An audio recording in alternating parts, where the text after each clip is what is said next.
Yes. Okay, ठीक आहे. Screen दिसत असेल. सुरुवात करूया.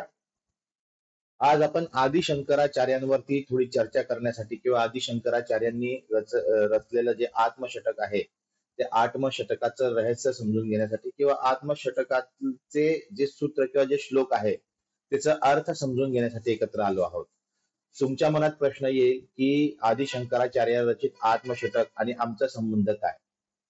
तर योगातल्या प्रत्येक साधकाचा, योग साधकाचा आदि शंकराचार्यांनी रचलेल्या सगळ्याच कृतींचा संबंध आहे. कारण आदि शंकराचार्य एक सिद्ध पुरुष होते, त्यांना सुद्धा अनेक सिद्धी प्राप्त होत्या. त्यानंतर आदि शंकराचार्य असे होते की ज्यांनी विखुरलेल्या समाजाला एकत्रित केलं. ठीक आहे. त्यानंतर त्यांचे तसे कार्य खूप मोठे आहेत. आपण प्रत्येक कार्यावरती जाणार नाही किंवा इतकं पण आपल्याकडे वेळ नाहीये की आपण त्यांच्या कार्यावर बोलू. जर त्यांच्या कार्यावर बोलायचं म्हटलं तर आपल्याला 1 तास सुद्धा कमी पडेल, इतकं त्यांचं कार्य महान आहे. पण काही महत्वाच्या गोष्टी किंवा एक छोटीशी कथा आदि शंकराचार्यांबद्दल आपण समजून घेऊया.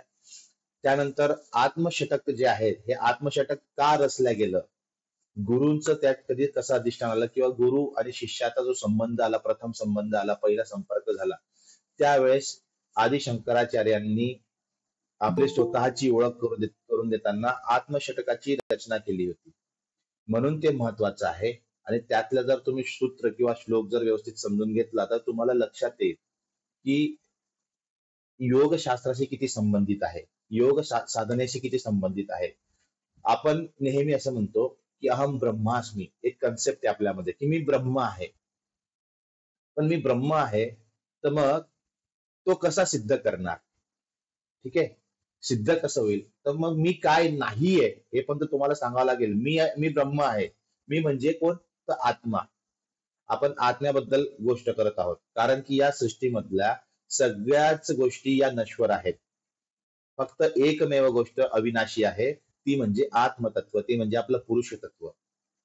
बाकी या सृष्टीमध्ये तुम्ही जितक्याही गोष्टी बघत असाल, इवन पृथ्वी, सूर्य, चंद्र, तारे, ग्रह, माला, आकाशगंगा, या सगळ्या गोष्टींचा एक ना एक दिवस अंत होणार आहे. कारण हे कालाशी संबंधित आहे. फक्त कालातीत एकच गोष्ट आहे आणि ती कालातीत असलेली गोष्ट म्हणजे आत्मतत्व. याचे सुद्धा खूप सुंदर कन्सेप्ट आहे की जसे चतुर्युग आहे, 4 युग, त्यानंतर असे चतुर्युग एकत्र आल्यावरती श्रीमद भगवद्गीतेचं जर आपलं सेशन असतं तर श्रीमद भगवद्गीतेच्या 7व्या अध्यायात भगवान श्रीकृष्णांनी युगांबद्दल चर्चा केलेली आहे की किती चतुर्युग एकत्र आले म्हणजे ब्रह्माचा एक दिवस होतो, किती चतुर्युग एकत्र आले म्हणजे ब्रह्माची एक रात्र होते. तर त्यात भगवान श्रीकृष्णांनी सांगितलं आहे की ब्रह्माचा जो दिवस असतो त्या दिवसाच्या सुरुवातीला ही सगळी भूत म्हणजे आत्मा, ही माझ्यातून मुक्त होतात आणि या सृष्टीमध्ये विचरण करतात. आणि ज्यावेळेस ब्रह्माची रात्र होते त्यावेळेस ही सगळी जी भूत आहेत किंवा सगळी जी आत्मे आहेत हे सगळं नष्ट होतं आणि ती पुन्हा माझ्यामध्ये समाहित होऊन गेलेली असतात. त्यावेळेस शेष काहीच उरत नाही, शून्य असतं. तो आत्मतत्व किंवा ब्रह्मतत्व, आपण जो म्हणतो की माझा आत्मा किंवा मी हे ब्रह्माचा अंश आहे. जसं आपण ईशावास्य उपनिषद मधला पहिला श्लोक बघितला आहे ना, पूर्णमिदं पूर्णात, ते तो सुद्धा आज आपण त्याची सुद्धा चर्चा करूया. फक्त एक उदाहरण म्हणून समजून घ्या की त्या ईश्वरातून जर तो ईश्वर पूर्ण आहे, मग त्या ईश्वराला तुम्ही काहीही नाव द्या, त्या ईश्वराला तुम्ही अल्लाह म्हणा, त्या ईश्वराला तुम्ही राम म्हणा, त्या ईश्वराला तुम्ही काही नाव द्या, की कोणत्याही नावाने ओळखा, तो ईश्वर, त्या ईश्वर जर तो पूर्ण असेल तर त्याच्यातून निघालेलो आपण त्या ईश्वराची संतान किंवा त्या ईश्वराचा अंश आपण सुद्धा पूर्णच असणार आहे. मग मी जर पूर्ण आहे, मी जर स्वतःला आत्मतत्व किंवा मी स्वतःला अहम ब्रह्मास्मी म्हणून संबोधतो आहे, तर या सृष्टीतल्या ज्या नश्वर गोष्टी आहेत त्या आपण स्वतःला का रिलेट करून घेतो? मी कृणाल महाजन, मी हिचा पती, मी तिचा पिता, मी याचा भाऊ, किंवा मी प्राध्यापक, मी माणूस, किंवा मी पुरुष, किंवा मी स्त्री. तर जे नश्वर आहेत, आपण ज्या नश्वर गोष्टीला स्वतःची आयडेंटिटी बनवून आपण या सृष्टीमध्ये वावरत असतो आणि प्रचंड अहंकाराखाली असतो. म्हणून ज्या वेळेस आदि शंकराचार्य आणि त्यांचे जे गुरु आहेत गोविंदपाद, ज्यांना गोडपाद सुद्धा म्हटलं जातं, त्यांची आणि आदि शंकराचार्यांची भेट झाली. त्यावेळेस आदि शंकराचार्यांना त्यांनी प्रश्न विचारला की तू कोण आहे? तर त्यावर त्यांनी आत्मशतक रचून त्याला उत्तर दिलं की मी कोण नाहीये हे पहिले समजून घ्या. आणि मी कोण आहे? तर मी चिदानंद स्वरूप आहे. तर हे जे आत्मशतक आहे, षटक म्हणजे 6. त्याच्यामध्ये 6 अशा पंक्ती आहेत ज्या त्यांनी रचलेल्या आहेत आणि त्या 6 पंक्तींमधून त्यांनी सांगितलेलं आहे. म्हणून आत्मषटक हे प्रत्येक योग साधकाला माहितीच असायला हवं. आत्मषटकावर जाण्यापूर्वी आदि शंकराचार्यांबद्दल थोडीशी त्यांचे जीवनचरित्र समजून सांगतो. अत्यंत विलक्षण असं हे व्यक्तिमत्व होतं. वयाच्या 5व्या वर्षी संस्कृत आणि संस्कृत भाषेमध्ये प्रतिभा संपन्न झाले होते आणि वयाच्या 5व्या वर्षीच त्यांनी 4ही वेदांचं अध्ययन पूर्ण करून टाकलं होतं. यांना लहानपणापासूनच वैराग्य प्राप्त झालं होतं. यांना लहानपणापासूनच संन्यास दीक्षा ग्रहण करण्याची प्रचंड इच्छा होती. पण दुर्भाग्यवश हे लहान असतानाच त्यांचे पित्याचं निधन झालं. एकमेव त्यांची आई आणि ते इतकाच त्यांचा तो परिवार होता. आईला असं वाटायचं की माझा मुलगा मोठा झाल्यावरती हा संसार करेल, त्यानंतर त्यांची मुलं म्हणजे मी माझ्या नातवंडाचं तोंड बघेल किंवा माझा मुलगा संसारामध्ये रमेल. पण आदि शंकराचार्यांना तर बालपणापासूनच वैराग्य प्राप्त झालं होतं. त्यांना संन्यास ग्रहण करायची इच्छा होती. पण दुर्दैवाने त्यांची आई त्यांना संन्यास ग्रहण करण्याची परवानगी देत नव्हती. कारण जोपर्यंत परवानगी नसेल तोपर्यंत संन्यास ग्रहण करता येत नाही. तर एकदा सहज आदि शंकराचार्य नदीमध्ये असताना त्यांची आई नदीवरून पाणी भरत होती आणि ते नदीमध्ये जलक्रीडा करत होते. त्यावेळेस एका मगरने आदि शंकराचार्यांना पकडून घेतलं. हे जोरात ओरडायला लागले की मगरने पकडलं, आता मी मरणार, मेलो मेलो म्हणून. तर त्यांची आई सुद्धा जोरात आरोळ्या मारायला लागली की वाचवा वाचवा म्हणून. पण पर्याय नव्हता. त्यावेळेस कोणी आसपास नव्हतं. त्यावेळेस शंकराचार्य असं म्हटले की मला माझा हा आता अंतिम समय आलेला आहे आणि मला अंतिम समयी संन्यासी होऊन मरण्याची इच्छा आहे. तर मला संन्यासी होण्याची परवानगी दे, असं त्यांनी अंतिम समय आईला संन्यासी होण्याची परवानगी मागितली. आणि त्यावेळेस त्यांच्या आईने म्हटलं की ठीक आहे, तुला संन्यासी होण्याची मी परवानगी दिली. आणि आईने असं बोलताच त्यांना जो आलेला पकडण्यासाठी आलेला जो मगर होता तो त्यांना सोडून निघून गेला. पण आता आपल्याला परवानगी मिळाली आहे, आईने एकदा परवानगी दिली आहे, त्यामुळे त्यांनी संन्यास दीक्षा ग्रहण केली आणि गुरुच्या शोधामध्ये ते निघाले. गुरुच्या शोधात निघाले असताना तामिळनाडू किंवा दक्षिणेकडच्या भागातून निघून ते मध्य भारतामध्ये आले. मध्य भारतामध्ये आजचं ओंकारेश्वर जे आहे, ओंकारेश्वर अर्थात नर्मदा नदीच्या काठावर येऊन त्यांनी त्या ठिकाणी म्हणजे गुरुचा शोध घेण्याच्या प्रयत्नात किंवा गुरुच्या शोधात ते तिथपर्यंत आले. त्यांना असं कळलं की ओंकारेश्वराच्या मंदिराखाली एक गुफा आहे आणि त्या ठिकाणी एक सिद्ध संत समाधी किंवा ध्यानस्थ बसलेले आहेत. तर कदाचित हे माझे गुरु असू शकतात. म्हणून ते गुरुच्या शोधामध्ये त्या ठिकाणी पोहोचले आणि त्या ठिकाणी त्यांना गोविंद पाद दिसले. तर गोविंद पादांची एक खूण त्यांना अशी पटली की ज्यामुळे त्यांनी हेच माझे गुरु आहेत असं पक्क मनाशी खूणगाठ केला आणि गोविंद पादांसमोर ते म्हटले की मला तुमचा शिष्य म्हणून स्वीकारा. मला तुम्ही गुरु म्हणून मला अपेक्षित आहात. माझं शिष्यत्व तुम्ही स्वीकारा. आणि म्हणून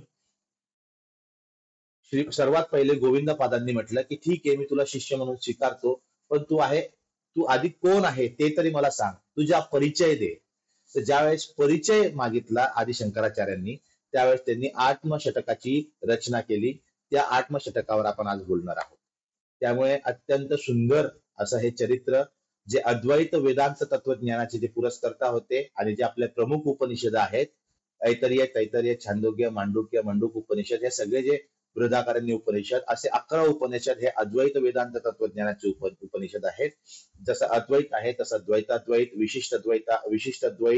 विशिष्टाद्वैत असे 4 प्रकारचे हे आहेत आणि त्या प्रत्येकाचे आपापले वेगवेगळे गुरु सुद्धा आहेत.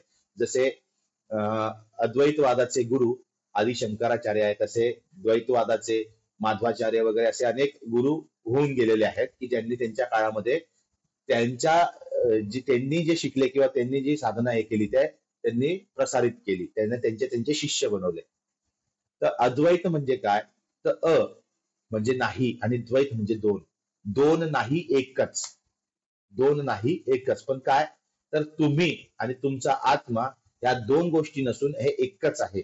तुमचं शरीर हे नश्वर आहे, पण तुमच्या शरीरातला आत्मा हा एकच आहे, जो त्या परमात्म्याचा अंश आहे. त्यामुळे आत्मा आणि परमात्मा सुद्धा वेगळा नसून आत्मा आणि परमात्मा एकच आहे. या अद्वैतवादाची शिकवण देणारे आदि शंकराचार्य त्यांनी रचलेलं जे आत्मषटक आहे त्यावर आज आपण चर्चा करणार आहोत. तर सुरुवातीला तुमच्या समोर आत्मषटक मी मांडतोय. अत्यंत सुंदर आहे आत्मषटक, तुमच्या समोर आहे.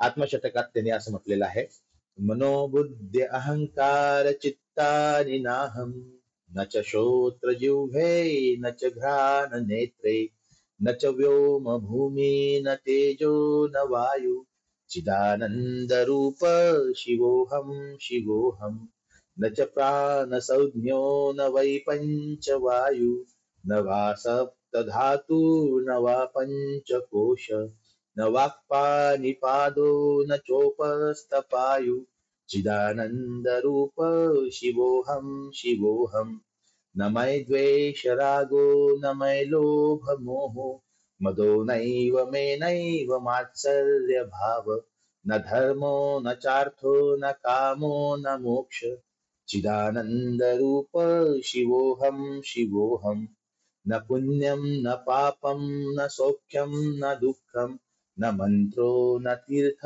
न वेदो न यज्ञ अहं भोजनं नैव भोज्यं न भोक्ता चिदानंद रूप शिवोहम शिवोहम न मे मृत्युशंका न मे जाति भेद पिता नैव मे नैव माता न जन्म न बंधु न मित्र गुरुनैव शिष्य चिदानंद रूप शिवोहम शिवोहम अहं निर्विकल्पो निराकार रूपो विभुर्व्याप्त सर्वत्र सर्वेन्द्रियाणां सदा मे समत्वं न मुक्तिर्न बन्ध चिदानंद रूप शिवोहम शिवोहम चिदानंद रूप शिवोहम शिवोहम चिदानंद रूप शिवोहम शिवोहम अशा प्रकारे अत्यंत सुंदर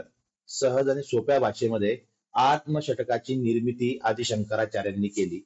मग या आत्मषटकाची जी निर्मिती केल्यावर यातून नेमकं शिकायचं काय आहे, योगिक दृष्ट्या बघायचं काय आहे आपल्याला, तर ते आपण समजून घेऊया. जसं मी म्हटलं की सगळ्यात पहिलं जे सूत्र किंवा सगळ्यात पहिल्या ज्या दोन ओळी त्यांनी म्हटल्या, मनोबुद्धी अहंकार चित्ता निनाहम, म्हणजे मी ना मन बुद्धी अहंकार किंवा चित्त रूप नाहीये. आता तुम्ही जर एकेका शब्दावरती पूर्ण फोकस करण्याचा प्रयत्न केला तर मन बुद्धी अहंकार आणि चित्त हे अंतःकरण चातुष्ट्याचा एक भाग आहे. अंतःकरण चातुष्ट्य आहे. आपल्याला विचारलं जातं की अंतःकरण चातुष्ट्य म्हणजे काय.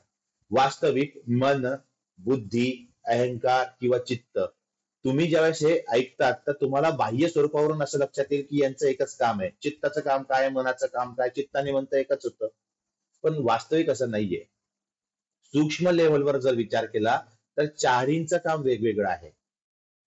मनाचं काम आहे संकल्प विकल्प करणे, म्हणजे मला आज हे करायचंय, मला आज ते करायचंय, मला आज तिकडे जायचंय, मला आज इकडे जायचंय, मला आज अभ्यास करायचा, मला आज लेक्चर करायचं, आणि त्याचा विकल्प पण लगेच मनच निर्माण करतं की आज मला जरा फिरायला जंगलांमध्ये जायचं होतं, पण आपण लगेच मनात विकल्प निर्माण केला की अरे आज कसं जाणार, आज तर माझा ऑफिसचा टाइम आहे किंवा आज तर माझं लेक्चर आहे.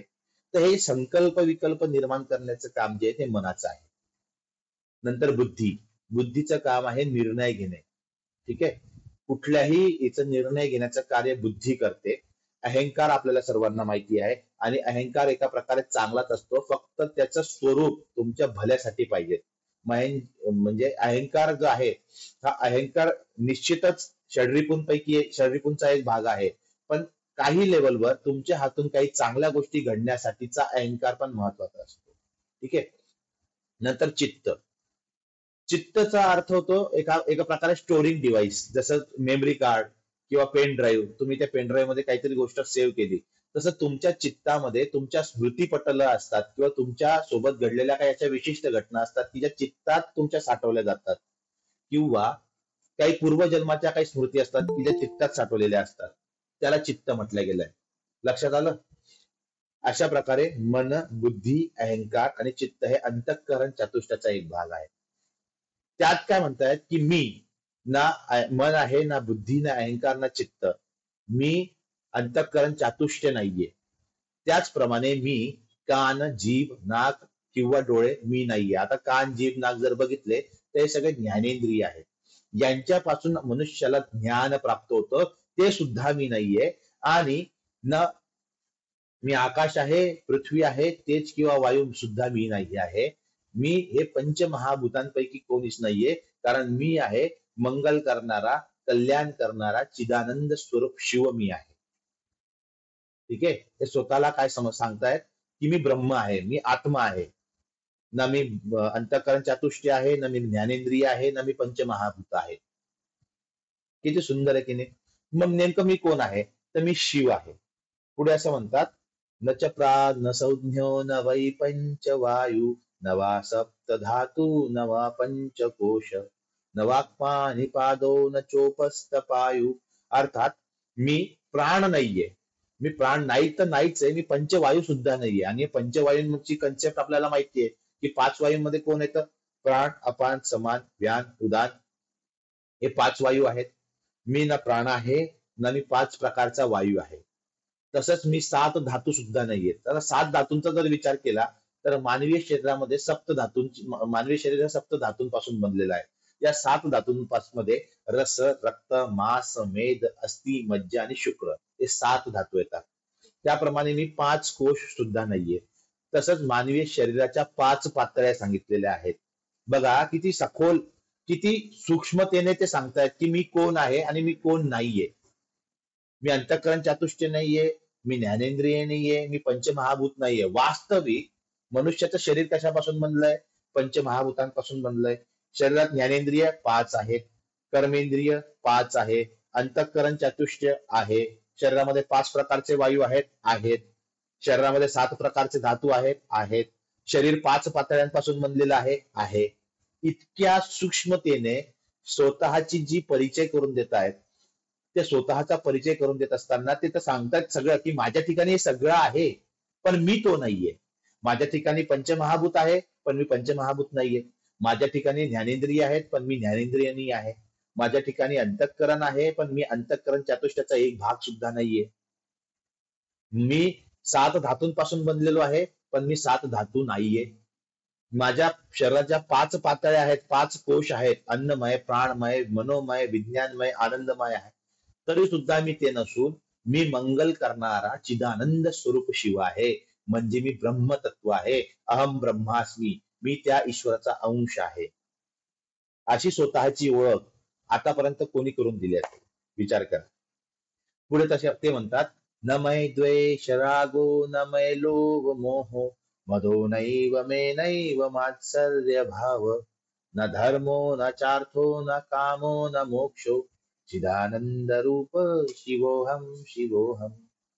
मी या सगळ्या गोष्टी तर नाहीये, पण माझ्यामध्ये ना द्वेष आहे, ना राग आहे, ना लोभ आहे, ना मोह आहे. माझ्यामध्ये हे सगळं असून सुद्धा माझ्यामध्ये षडरिपू नाहीयेत. षडरिपू म्हणजे आपले शत्रू, हे मनुष्याचे शत्रूच आहेत. द्वेष करणे, राग करणे, लोभ धरणे, मोह करणे एखाद्या विषयाचा, हे मनुष्याचे षडरिपू आहेत. एखाद्याची ईर्ष्या करणे, मद म्हणजे रग असणे, हे 6 षडरिपू आहेत मनुष्याचे. हे षडरिपू सुद्धा माझ्यात नाहीये. आणि त्याच बरोबर मी न धर्म, अर्थ, काम आणि मोक्ष यापैकी म्हणजे या पुरुषार्थ चातुष्ट्यांपैकी सुद्धा मी नाहीये. पुरुषार्थ चातुष्ट्याचा जर नुसता विचार काढला आपला, तर धर्माच्या म्हणजे मनुष्य देह प्राप्त झालाय, तर धर्माचं आचरण करून धर्माच्या अनुषंगाने अर्थाची प्राप्ती करायची आहे. ते अर्थाची प्राप्ती का, तर स्वतःचा परिवार, स्वतःचं चलनवलन करण्यासाठी, स्वतः या समाजामध्ये सर्व्हाइव्ह करण्यासाठी अर्थाची प्राप्ती करायची आहे. पण धर्माला लक्षात ठेवून किंवा धर्माच्या माध्यमातून, धर्माच्या अनुषंगाने. त्यानंतर काम म्हणजे आपल्या स्वतःच्या भौतिक इच्छा पूर्तीसाठी त्या अर्थाचा वापर करायचा आहे, किंवा भौतिक इच्छा पूर्ण करून शेवटी मोक्षापर्यंत जायचं आहे. म्हणून या पुरुषार्थ चातुष्ट्याचा जर विचार केला तर धर्म केवळ धर्मच नाहीये, तर धर्मासोबत काम, मोक्ष, धर्म, अर्थ, काम आणि मोक्ष या चारींचा समान स्थितीने विचार केला आहे. आणि याला चारींना पुरुषार्थ चातुष्य म्हटलं गेलंय, जो मनुष्याला या सृष्टीत, या जन्मात आल्यानंतर धारण करायचं किंवा करायचं आहे. सगळ्या गोष्टींचा या सृष्टीत आल्यानंतर सगळ्या प्रकारचे कर्म करून, कर्मातून तुम्ही सुटू शकत नाही, असं भगवान श्रीकृष्णांनी अर्जुनाला अनेकदा सांगितलंय भगवद्गीतेत, की तू कर्मातून सुटूच शकत नाही. मनुष्य देह प्राप्त झालाय तर कर्म करावेच लागतील. पण मोक्षाकडे जायचं असेल तर त्या कर्माच्या फळाची आसक्ती सोडावी लागेल. कर्मण्येवाधिकारस्ते मा फलेषु कदाचन. अशा पद्धतीने भगवान श्रीकृष्णांनी अर्जुनाला सांगितलं. मग ह्या सगळ्या मी या सगळ्यांमध्ये आहे किंवा माझ्यामध्ये हे सगळं आहे, पंच ज्ञानेंद्रिय कर्मेंद्रिय महाभूत पंचमहाभूत त्यानंतर पंचकोश वगैरे, पण माझ्यामध्ये मी षडरिपू नाहीयेत किंवा मी पुरुषार्थ चातुष्टाचा भाग सुद्धा नाहीये, कारण मी सर्वांचं मंगल करणारा कल्याणकारी चिदानंद स्वरूप शिव आहे. पुढे ते असं म्हणतात, न पुण्यम न पापम न सौख्यम न दुःखम न मंत्रो न तीर्थ न वेद न यज्ञ अहम भोजनम नैव भोज्यम न भोक्ता. मी भोजन पण नाही, भोज्य पण नाही आणि भोक्ता पण नाही. अहम चिदानंद रूप शिवोहम शिवोहम. मला पुण्य नाही, कारण पुण्य पण नाही आणि पाप पण नाही. कशासाठी नाही? कारण मी जे कर्म करत आहोत हे कर्म त्या ईश्वराचे कर्म समजून त्या ईश्वर हाच करता आहे असं मानून ईश्वरालाच समर्पित करत आहे. म्हणून मी केलेल्या कर्मातून ना पुण्य निर्माण होत आहे ना पाप निर्माण होत आहे. हीच कन्सेप्ट महर्षी पतंजलींनी पातंजली योग सूत्रात सांगितली आहे. शुक्ल कृष्ण कर्म. कर्माचे जे प्रकार सांगितले, शुक्ल कर्म, कृष्ण कर्म, तिसरा आहे शुक्ला कृष्ण कर्म आणि चौथा आहे अशुक्ल कृष्ण कर्म. या 4 प्रकारच्या कर्मांमध्ये जे योग्याचे कर्म, जे संत सिद्धांचे कर्म आहेत, ते कर्म म्हणजे अशुक्ल कृष्ण कर्म, जे चांगले पण नाहीये, जे वाईट पण नाही आहे, पण कर्म मात्र नक्की आहे.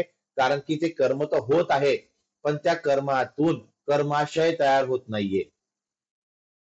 का कर्माशय तयार होत नाहीये? कारण की त्या सिद्ध योग्याला आता इथून कुठल्याही कर्माच्या बंधनामध्ये न अडकता तो मोक्षाच्या दिशेला जाणार आहे. कारण तो योगी किंवा तो संत अशा प्रकारचे कर्म करतोय की तो कुठल्याही कर्माच्या बंधनात न अडकता सरळ मुक्तीच्या दिशेला जाणार आहे. म्हणून 4थ्या प्रकारचं कर्म पातंजली सूत्रात सुद्धा सांगितलंय.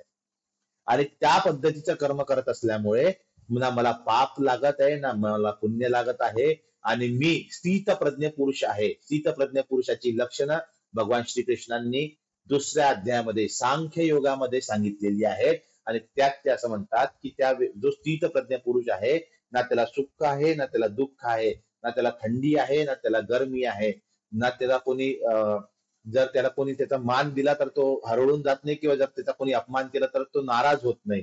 असा स्थितप्रज्ञ पुरुष. मग मी तसा आहे, कारण की मला ना पुण्य आहे ना पाप आहे ना सुख आहे ना दुःख आहे. त्याचप्रमाणे माझ्या ठिकाणी मंत्र तीर्थ वेद यांची मला सुद्धा गरज नाही आहे, कारण माझ्यासाठी ईश्वर हा प्रत्येक कणाकणामध्ये आहे. कुठल्या मंत्राची गरज नाही, कुठल्या तीर्थावर जाण्याची गरज नाही, ना वेदांची गरज आहे ना मला यज्ञाची आवश्यकता आहे. तसंच या शरीराचं चलनवलन होण्यासाठी भोजनाची आवश्यकता असते, पण मी भोजन सुद्धा नाहीये. भोज्य म्हणजे तो जो पदार्थ आहे जो खाल्ला जातो तो पदार्थ सुद्धा नाही आहे. आणि भोक्ता म्हणजे जो खाणारा आहे तो सुद्धा मी नाहीये, कारण मी चिदानंद रूप शिव, मी त्या ईश्वराचा अंश आहे. मी हे स्थूल जड नाशवंत विकारी शरीर नाहीये. मी अविनाशी अविकारी असं आत्मतत्व आहे, असं आदि शंकराचार्य सांगतायत. पुढे ते असं म्हणतात, न मे मृत्यू शंका न मे जाती भेद पिता नैव मे नैव माता न जन्म न बंधू न मित्र गुरु नैव शिष्य चिदानंद रूप शिवोहम शिवोहम. न मे मृत्यू शंका. मला मृत्यूची शंका पण नाहीये, कारण मृत्यूची शंका म्हणजे भीती. मला मृत्यूची भीती सुद्धा नाहीये, कारण मला माहितीये की हे शरीर मरणार आहे, आत्मा मरू शकत नाही. आणि म्हणून भगवान श्रीकृष्णाने याबद्दल पण भगवद्गीतेच्या 2ऱ्या अध्यायात सांगितलंय.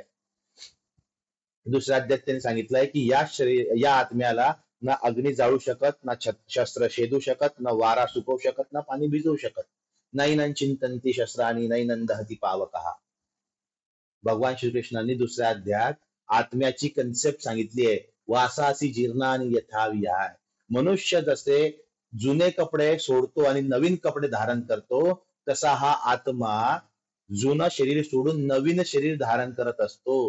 त्यामुळे मरत ते शरीर मरत, आत्मा कधीच मरत नाही. म्हणून आदि शंकराचार्य म्हणतायत की मला मृत्यूची भीती नाहीये, कारण मला माहितीये की मी मरणारच नाहीये. माझा आत्मा, माझं पुरुष, माझं ब्रह्मतत्व हे कुठल्याही प्रकारे मरणार नाही, त्याचा मृत्यू नाही, कारण की ते अविनाशी आहे, अविकारी आहे, त्याच्यात कुठलाही विकार नाहीये. माझ्या दृष्टीने कुठल्याही प्रकारचा जातीभेद नाहीये. आता जातीभेद म्हणजे पुन्हा जातीभेद म्हणजे हिंदू मुस्लिम शीख ईसाई बौद्ध जैन वगैरे नाही. जातीचा अर्थ होतो की योनी, मनुष्य योनी, पशु योनी, पक्षी योनी, कृमी योनी, कीटक योनी, वृक्ष योनी, याच्या सगळ्या 84 लक्ष योनी आहेत ना, ह्या वेगवेगळ्या जाती संबोधल्या गेल्या आहेत. जाती म्हणजे ते ना मला आई आहे ना मला वडील आहे. आता आत्म्याचा कोणी आई असू शकते काय? या या शरीराचा आई आई असेल, या शरीराचे पिताजी असतील, या शरीराचे भाऊ असतील, या शरीराचे गुरु असतील, या शरीराचे शिष्य असतील, पण आत्म्याचे ना कोणी भाऊ आहेत, ना कोणी वडील, ना आई, कारण तो तर जन्मच नाहीये. पिता नैव मे नैव माता न जन्म, ज्याचा जन्मच नाही झालेला आहे, ज्याला मृत्यू नाहीये, ज्याचा जन्म नाहीये, मग त्याला कसे काय आई वडील असतील, त्याला कसं काय भाऊ असेल, त्याला कसे काय नातेवाईक असतील, मित्र असतील, गुरु असतील, शिष्य असतील, कसं काय असतील? त्यामुळे मी तो पण नाहीये, ना मला वडील आहेत, ना मला आई आहे, ना मला मित्र आहे, ना मला गुरु आहे, ना मला शिष्य आहे. मी कोण आहे? तर मी सर्वांचं मंगल करणारा कल्याणकारी चिदानंद स्वरूप शिव आहे. अशा पद्धतीने ते स्वतःची ओळख ज्यावेळेस गौड पादांना, गोविंद पादांना देत आहेत, त्यावेळेस गोविंद पाद सुद्धा विस्मयकारक होऊन त्यांची स्वतःची जी कन्सेप्ट किंवा आत्म्याची कन्सेप्ट, स्वतःबद्दलचं सत्य ते सांगतात, ते ऐकतात. अहम निर्विकल्पो निराकार रूपो विभुर्व्याप्त सर्वत्र सर्वेंद्रियानाम. किती सुंदर कन्सेप्ट आहे की मी निर्विकल्प आहे, निराकार आहे. आत्म्याचा आकार असतो का? आत्मा निराकार आहे. मी पहिले सांगितलं की आत्म्याची कन्सेप्ट काय आहे, त्या ईश्वराची कन्सेप्ट काय आहे, ब्रह्मतत्वापासून अहम ब्रह्मास्मी आपण जे म्हणतोय, तर ते निर्विकल्प आहे, त्याचा आकार नाहीये, अविकारी आहे, त्याच्यात कुठल्याही प्रकारचा विकार उद्भवू नाही शकत. आत्म्याला कधी तुम्ही पाहिलं का की तुमच्या आत्म्याला हार्ट अटॅक येतोय, तुमच्या आत्म्याची हड्डी तुटली, पाय फ्रॅक्चर झाला, सर्दी झाली, ताप झालं, हे सगळे जे विकार आहेत हे तुमच्या स्थूल देहाला आहे. हे सगळे विकार देहाला आहे. भूक तुमच्या देहाला लागते, तहान तुमच्या देहाला लागते. आत्म्याला भूक लागत नाही, आत्म्याला तहान लागत नाही, आत्म्याला झोप येत नाही, आत्म्याला जाग येत नाही, है ना. आत्म्याची कन्सेप्ट किती सुंदररित्या इथे सांगितली आत्मशतक मध्ये की मी कोण आहे. तर मी निराकार रूप आहे. माझ्या ठिकाणी कोणताही संकल्प नाही आणि मला कोणताही आधार नाही. मी सर्व इंद्रियातीत आहे. सर्व व्यापून राहिलेला मी विभू आहे, ईश्वर आहे. या सृष्टीच्या सत असत वस्तू, सत म्हणजे ज्याच्यात पुरुष तत्व, सत म्हणजे जे सजीव आहे, असत म्हणजे निर्जीव आहे. दगड, धोंडे, पहाड, पर्वत जे काही असतील, असत सत वस्तूंमध्ये मी व्यापून राहिलो आहे. असं भगवान श्रीकृष्ण सुद्धा श्रीमद भगवद्गीतेत सांगतात की या सृष्टीच्या कणाकणामध्ये मी व्यापून राहिलेलो आहे. तो मी आहे. मला सर्वत्र समभाव दिसतोय, कारण मला मुक्ती नाही, तसेच बंधनही नाही. मी कोणाच्याही बंधनामध्ये बांधलेला नाहीये, कारण मी मंगल करणारा कल्याणकारी चिदानंद रूप शिव आहे.